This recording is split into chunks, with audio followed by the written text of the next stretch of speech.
ஊழலை சிறிதும் சகித்துக் கொள்ள மாட்டோம் என்று பாஜக முன்வைக்கும் வாதங்கள் வெற்று முழக்கங்கள் என கன்னியாகுமரி நாடாளுமன்ற உறுப்பினர் விஜய் வசந்த் விமர்சித்துள்ளார். அருணாச்சல பிரதேச பாஜக முதலமைச்சர் பெமா காண்டுவின் குடும்பத்தினருக்கு வழங்கப்பட்டதாக கூறப்படும் பொதுப்பணித்துறை ஒப்பந்தங்கள் குறித்து சிபிஐ விசாரணை நடத்த உச்சநீதிமன்றம் உத்தரவிட்டுள்ளது. இதுகுறித்து தனியார் ஆங்கில நாளிதழில் வெளியான செய்திக் கட்டுரையை தனது எக்ஸ் தள பக்கத்தில் விஜய் வசந்த் எம்பி பகிர்ந்துள்ளார்.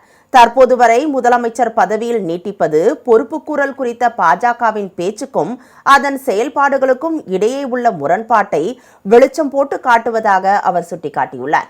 மத்திய பிரதேச பாஜக முதலமைச்சர் தொடர்பான சர்ச்சையை தொடர்ந்து தற்போது மற்றொரு பாஜக முதலமைச்சரும் தீவிர ஆய்வுக்கு உட்படுத்தப்பட்டுள்ளதாக அவர் தெரிவித்துள்ளார். வெளிப்படைத்தன்மை குறித்த வாக்குறுதி அரசியல் எதிரிகளுக்கு மட்டுமே பொருந்தும் என்றும் தங்கள் சொந்த கட்சியினருக்கு அது பொருந்தாது என்பதை போன்றே பாஜகவினர் செயல்பாடுகள் இருப்பதாக விஜய் வசந்த் எம்பி விமர்சித்துள்ளார்.